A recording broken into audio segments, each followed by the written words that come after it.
Welcome. Today we're going to be taking a look at Pulsar 2849. This is a 2 to 4 player dice rolling space exploration game where we take the role of corporations in the year 2849, ready to exploit a pulsar-rich star cluster by discovering technologies, claiming pulsars, and exploring planets, trying to become the most successful corporation. How do we become the most successful corporation and win the game? By having the most victory points at the end of 8 rounds. Now that we know what the winning condition is, let's go ahead and look at some of the components, setup, and how a round or turn work in Pulsar 2849. Now let's look at the components for Pulsar 2849. Starting with the Star Cluster main board. If you notice an asterisk next to the 0, then that means this is the side you want to use when you first play the game. And it also has no dead ends, so it's a little bit easier to play on this side. If you play on the other side, it has some dead end spots, so it makes it a little bit more difficult. Then we have our dice board, which will house our Migdian marker, as well as our dice once they're rolled. Then we have our Gyrodyne board, which will house our Gyrodyne tiles and our construction tiles. Then we have the dice modifiers board, and these will hold our dice modifier tiles. Also at the top are our goal tiles. Next to them are your technology boards on the right, which are 2-sided. And then next to the technology boards, you'll have a time marker. Because there are 8 rows of technology, this marks each round in the game. Then we have our transmitter tiles, our planetary system tiles, our exploration bonus tiles. Then players are going to get a headquarters board, which offers a variety of additional actions. And if it's your first time playing the game, they suggest not using the headquarters board.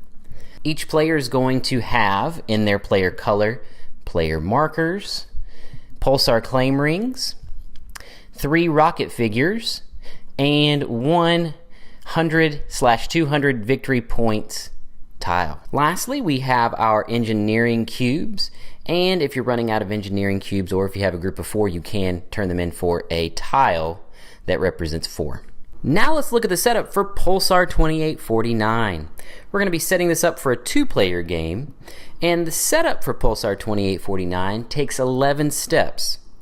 Step number 1 is to choose the Star Cluster main board side that you want to use for the game and place it in the center of the table. Step number 2, place the dice board next to the main game board. Now the dice board is 2-sided, so you're going to use the side that has the number of players that you're playing with. So we're going to use the 2 and 3 player side. Also on that board, it indicates how many die you're going to be using. So in this game we're going to be using 7 die, so we're going to go ahead and get rid of 2 from the center and put them back in the box. Also, you want to go ahead and put your Migdian marker on the board. Step number 3, you want to shuffle and randomly place your planetary system tiles on the main game board.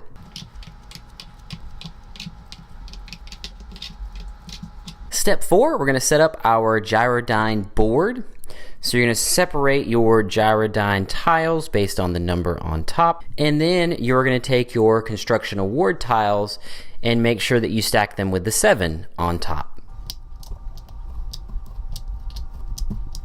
Step number 5 is to set up our die modifiers board. So you're going to put the die modifier tiles on that board. Step number 6 is going to be choosing 3 random goal tiles. So if this is your first game, they do have some suggestions in the rulebook to use the asterisk goal tiles. But if you play this a couple times, you can use those at random. Step number 7 is to set up your technology.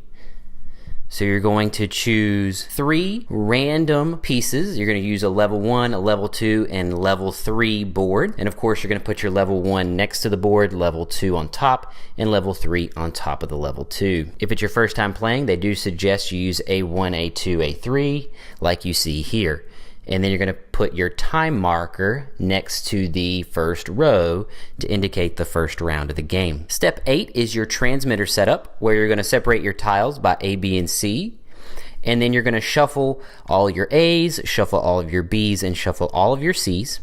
And then you're going to stack them alphabetically, putting the C's on bottom, B's in the middle, and A's on top. Once you do that, you will then deal over 3 of the tiles face up next to the stack.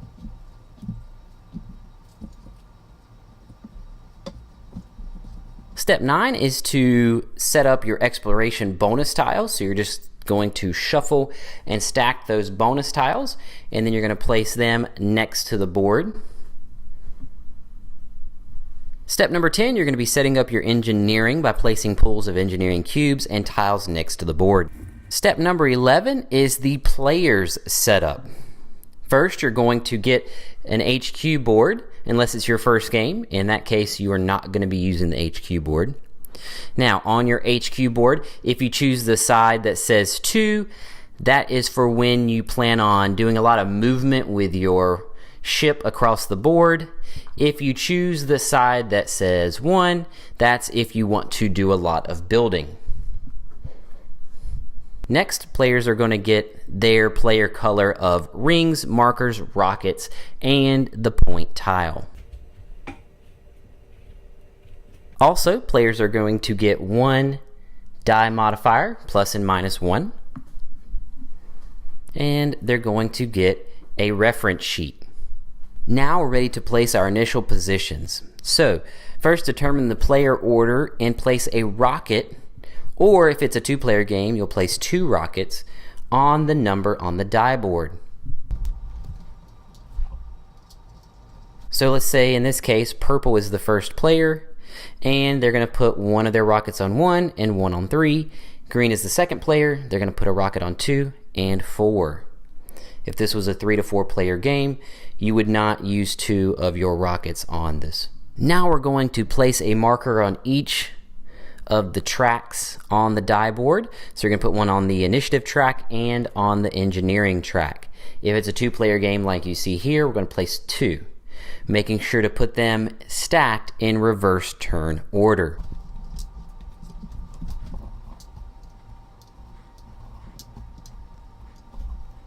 Then we're going to put a marker on the point track starting at 5 for the first player and going up. And then lastly, we're going to put our last rocket down on what are the starting locations, and we're going to be choosing our starting location in reverse turn order.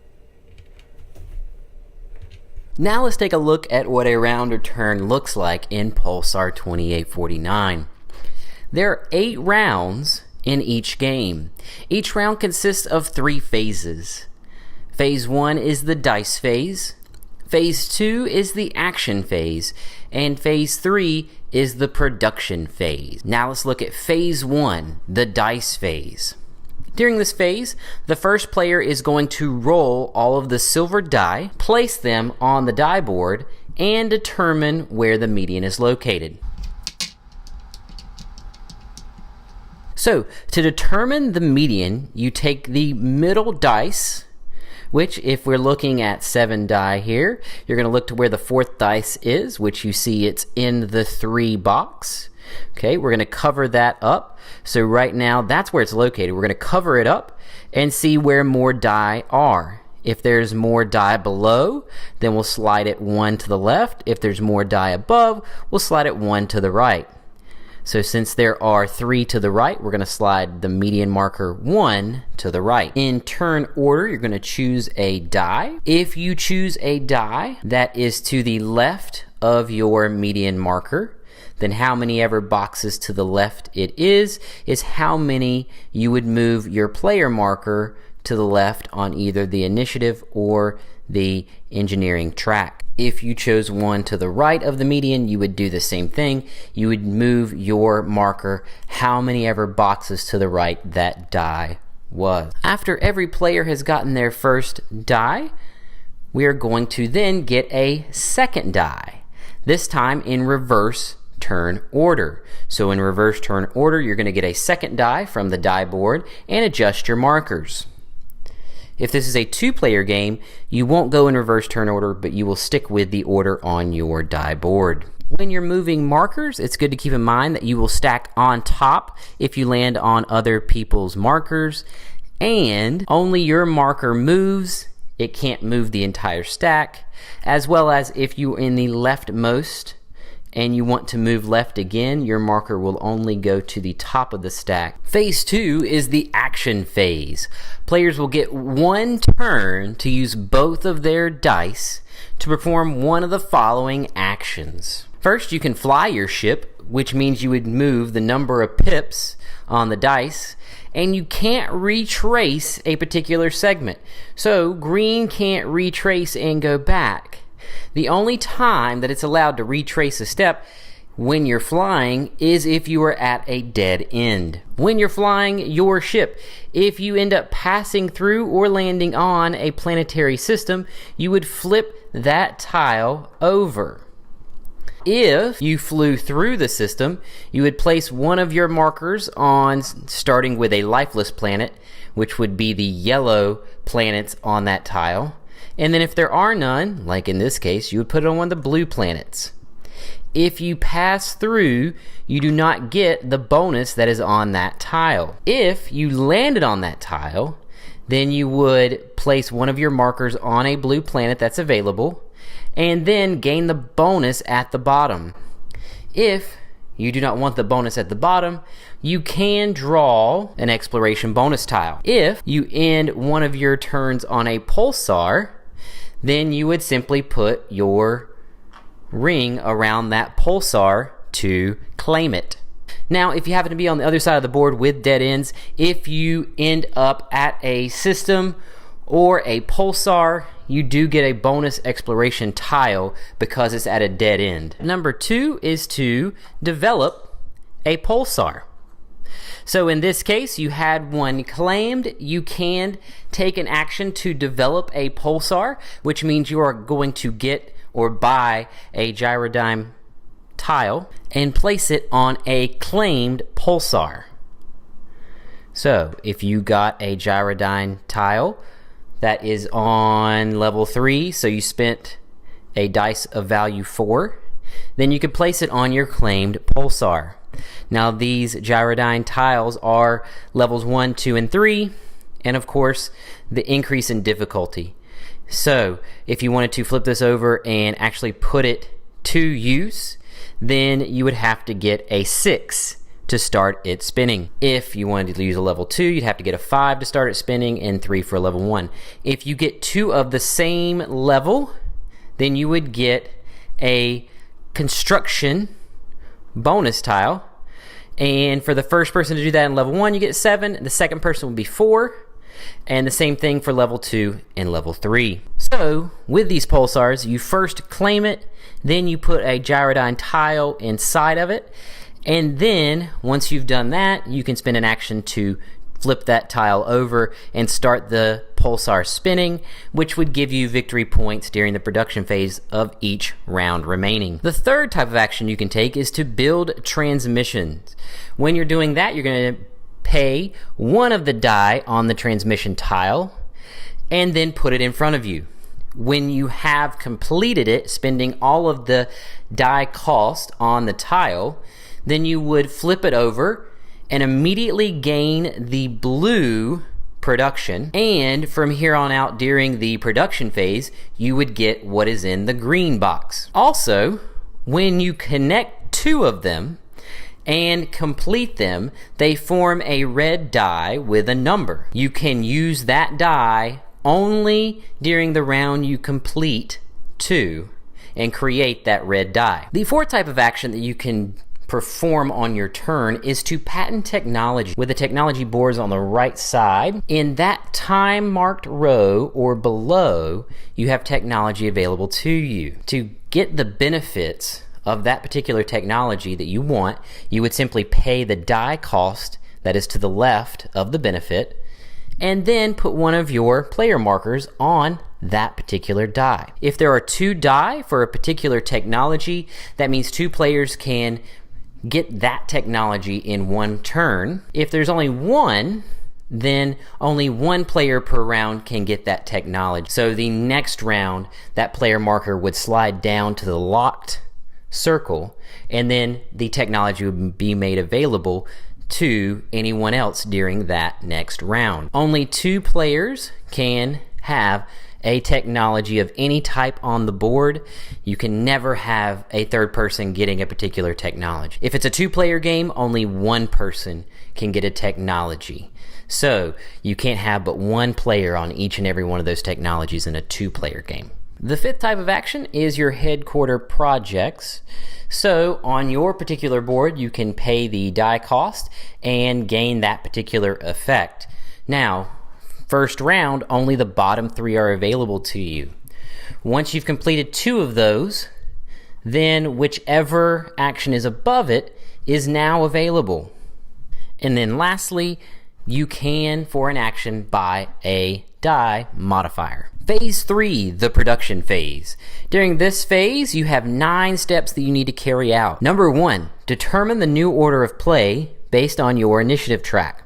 Number 2, hand out the engineering cube bonus for whoever's in first, second, or if this is a 2-player game, first, second, and third. Step 3, take initiative and engineering penalties if anybody's markers are in the bottom 2 positions. Step 4, gain points and cubes for any flipped online transmitters. So if you've completed one of your transmitters and it has a green box, you'll get that production now. Step 5, score points for spinning Gyrodynes. So if it was spinning from every round on during this phase, you would add that many points to your track. Step 6, score points for certain technologies. There are certain technologies in green that will score you points during this particular phase. Step 7, discard remaining transmitters that weren't picked during that round, and then turn 3 new ones face up. Step 8, move tokens to unlock the second patents on technologies. So if they only had 1 die showing, you would slide that player marker down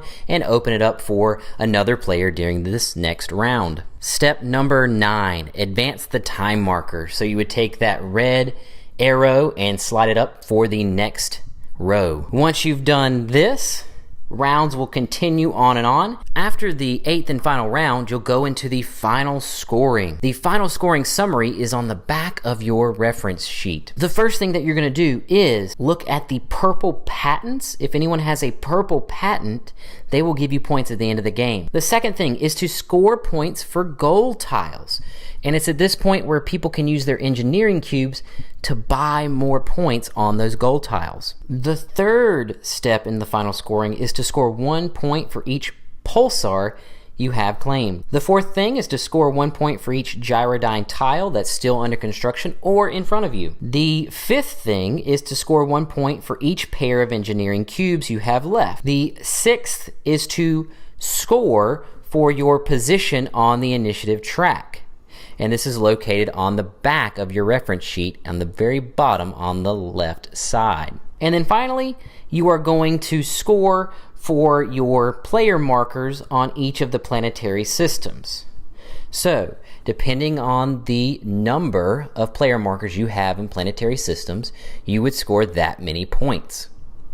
After you've done final scoring, the player with the highest number of victory points is the most successful corporation and wins Pulsar 2849.